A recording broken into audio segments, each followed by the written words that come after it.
Welcome to Vyoma current affairs today. So ఈ రోజు విజయ్ దివస్ కు సంబంధించిన అంశాలను general studies GK point of వ్యూలో చూద్దాం. So RRB NTPC exams already start అయ్యాయి, ఇవి కొనసాగుతూ ఉన్నాయి. సో 20 గ్రాండ్ టెస్ట్ ను కేవలం 49 రూపీస్ కే మీకు వ్యోమ అందిస్తూ ఉంది. అంటే మీకు ఒక్కో ఎగ్జామ్ కేవలం 2 రూపీస్ 50 పైసా మాత్రమే పడినట్టు, రైట్. సో దాదాపుగా 2000 క్వశ్చన్స్ అన్ని 20 ఎగ్జామ్స్ కలిపి ఉంటాయి. మీ ప్రిపరేషన్ ఏ స్థాయిలో ఉంది, మీరు ఎంత దగ్గరగా ఉద్యోగంకి చేరువయ్యారు అండ్ ఇంకా ఏం చేయాలి, ఇట్లాంటి అంశాలన్నీ కూడా మీకు ఈ పరీక్షలు రాయడం ద్వారానే తెలుస్తుంది.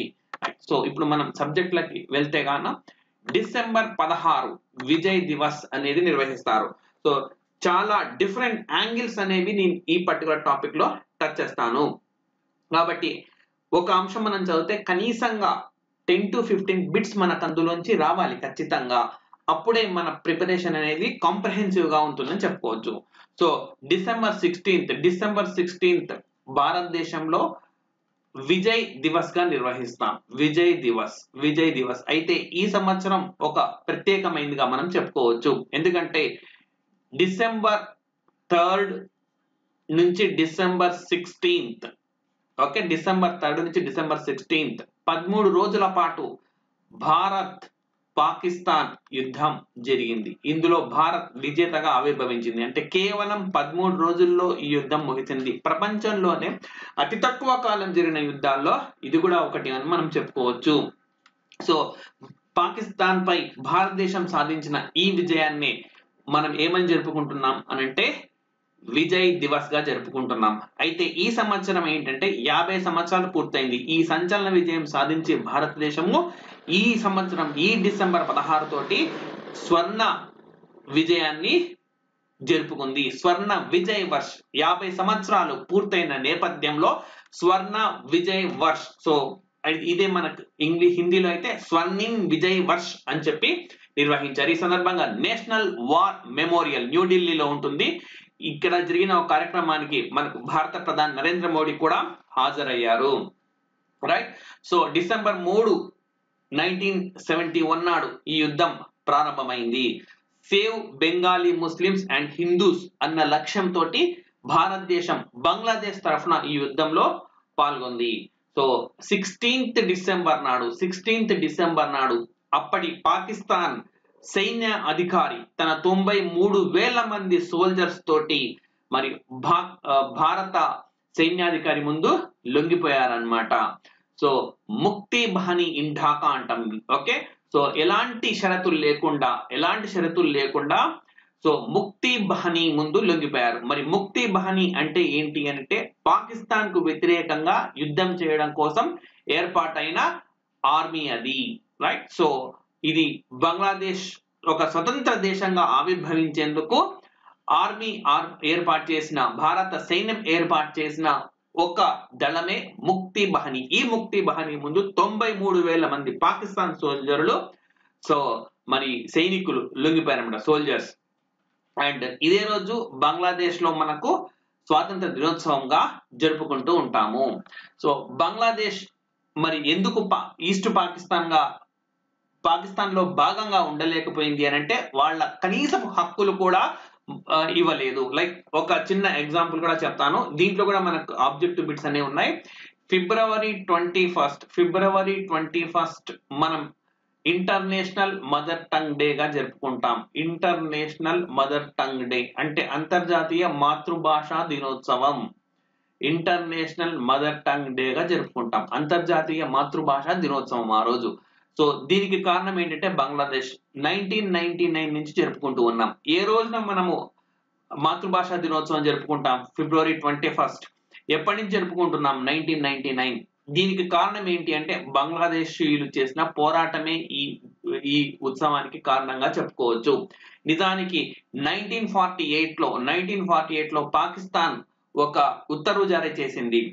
వెస్ట్ పాకిస్తాన్, ఈస్ట్ పాకిస్తాన్ అంటే present Bangladesh, west Pakistan, east Pakistan ఈ రెండు ప్రాంతాల్లో కూడా ఉర్దూ మాత్రమే లాంగ్వేజ్ ఉండాలి, ఏ లాంగ్వేజ్ కూడా ఇంకా గుర్తింపు అనేది ఉండదు అని చెప్పి ఒక ఉత్తర్వు అనేది ఇచ్చింది. సో ఈ ఉత్తర్వు పైన బంగ్లాదేశీయులు తీవ్ర స్థాయిలో అభ్యంతరం వ్యక్తం చేశారు. మా మాతృభాష ఇది, మా మాతృభాషను ఏ విధంగా మీరు మాట్లాడకుండా అడ్డుకోగలరు, మా మాతృభాషకు ఎందుకు గుర్తింపునివ్వరు అన్న ఉద్దేశంతో మరి పెద్ద ఎత్తున ఉద్యమం అనేది అక్కడ ఢాకా యూనివర్సిటీ విద్యార్థులు, అదేవిధంగా బంగ్లాదేశీయులు బంగ్లా భాషని మేము మాట్లాడతామని కోరుకునే వాళ్ళు పెద్ద ఎత్తున ఉద్యమం చేశారు.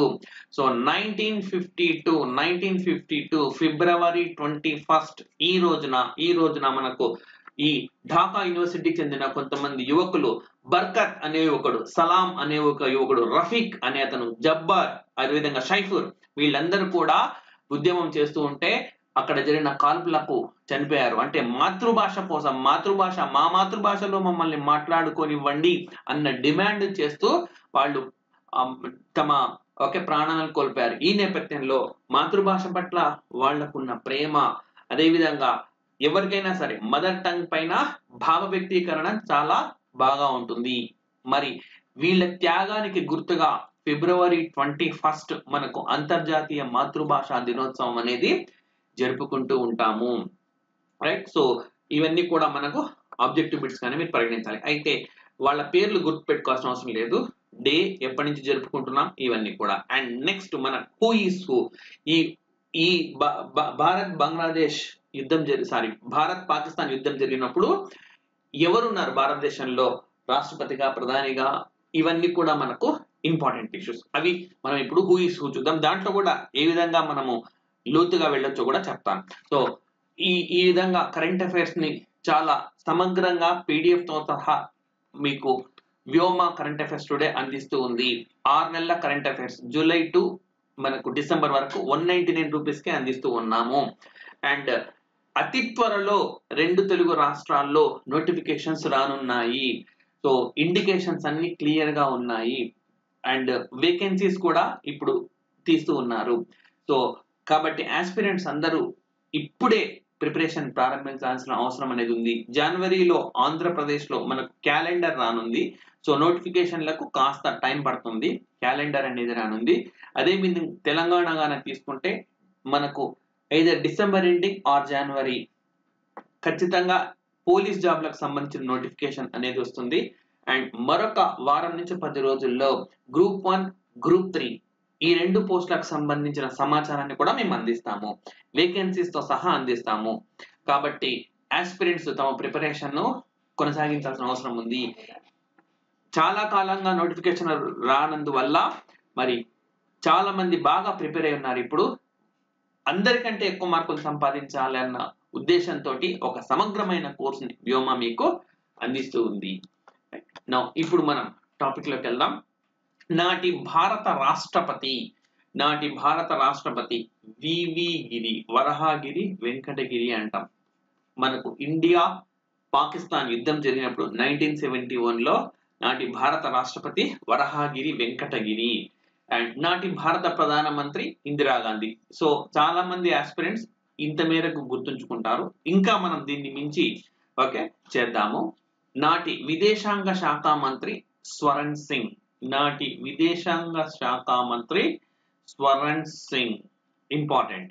అదే విధంగా నాటి భారతదేశ రక్షణ మంత్రి జగ్జీవన్ రామ్. సో ఇప్పుడు వీళ్ళిద్దరికి కలిపి నేను మీకు ఇంకా ఆబ్జెక్టివ్ బిట్స్ చెప్తాను. భారతదేశంలో క్యాబినెట్ మంత్రిగా సుదీర్ఘకాలం కొనసాగిన వ్యక్తి ఎవరు అని అంటే మీరు ఆన్సర్ జగ్జీవన్ రామ్ అని పెట్టాలి. సో ఆయన దాదాపుగా 30 సంవత్సరాల పాటు క్యాబినెట్ మినిస్టర్ గా కొనసాగారు. వేరు ప్రధానమంత్రుల క్యాబినెట్ లో ఆయన వివిధ మంత్రి పదవులను నిర్వహించారు. Bit number 1. సో ఏం చెప్తాం, 30 సంవత్సరాల పాటు దాదాపుగా ఉన్నారు. సో భారతదేశంలో అతి ఎక్కువ కాలం క్యాబినెట్ మంత్రిగా ఉన్న వ్యక్తి ఎవరు అంటే జగ్జీవన్ రామ్. అండ్ నెక్స్ట్ స్వరణ్ సింగ్ పైన కూడా ఇట్లాంటి బిట్టే మరొకటి ఉంటుంది. అదేంటంటే భారతదేశంలో నిరంతరాయంగా కంటిన్యూస్ గా ఎలాంటి విరామం లేకుండా సుదీర్ఘకాలం క్యాబినెట్ మంత్రిగా కొనసాగింది ఎవరు అని అంటే స్వరణ్ సింగ్. రైట్, ఇది కూడా ఇంపార్టెంట్. స్వరణ్ సింగ్ సుదీర్ఘకాలము ఎలాంటి అంతరాయం లేకుండా అని చెప్తున్నాను. దానికి దీనికి డిఫరెన్స్ ఏంటి అని అంటే మనకు ఒకటే, ఈయన సుదీర్ఘ కాలం కొనసాగారు. దాదాపుగా 25 నుంచి 27 సంవత్సరాలు ఎక్కడ గ్యాప్ లేదు. ఎవరు ప్రధానమంత్రి అయినా సరే ఆయన కొనసాగారు. ఎవరు ప్రధానమంత్రి అయినా సరే నెహ్రూ క్యాబినెట్ లో పనిచేశారు. అదేవిధంగా ఇందిరాగాంధీ క్యాబినెట్ లో కూడా ఆయన పనిచేశారు. సో ఈ విధంగా ఆయన సుదీర్ఘ కాలం పాటు కొనసాగారు. అండ్ దెన్ ఈయన పైన నేను ఇంకో బిట్ కూడా మీకు చెప్తాను. స్వరణ్ సింగ్ కమిటీ సూచన మేరకే భారత రాజ్యాంగంలో మనకు ప్రాథమిక విధులను చేర్చారు. రైట్, ప్రాథమిక విధులు 42వ రాజ్యాంగ సవరణ ద్వారా ప్రాథమిక విధులను రాజ్యాంగంలో ఏ కమిటీ సూచన మేరకు చేర్చారు అని అంటే స్వరణ్ సింగ్ కమిటీ సూచన మేరకు వీటిని చేర్చారని చెప్పుకోవచ్చు అన్నమాట. సో మనకు తెలిసిందే, అప్పుడు మనకు ఎమర్జెన్సీ కాలంలో ఉన్నామన్నమాట. సో అండ్ ఇదే కాదు, 42nd అమెండ్మెంట్ లో చాలా మార్పులను తీసుకొని వచ్చింది. అండ్ స్వరణ్ సింగ్ ఆయనకు 1992లో పద్మ విభూషణ్ అవార్డు కూడా ఇచ్చారు. రైట్, సో ఇవి మనకు మొత్తానికి ఓకే ఈ అంశం చుట్టూ అల్లుకున్నవి. ఒక చిన్న అంశంతో దాదాపుగా 10 to 15 బిట్స్ మనం ఇందులో చూసాము. రైట్, 1985 నుంచి 18 వరకు మనకు Swaran Singh UNESCO board director గా కూడా పనిచేశారు. ఇది కూడా వచ్చిన బిట్టే ఒకప్పుడు మనకు. సో రైట్, ఈ విధంగా కాంప్రహెన్సివ్ గా ఆస్పిరెంట్స్ రానున్న ఎగ్జామినేషన్స్ కు ప్రిపేర్ అవ్వాల్సిన అవసరము ఉంది. రైట్, ఇంకొక అంశంతో నెక్స్ట్ క్లాస్ లో కలుద్దాం. Thank you very much.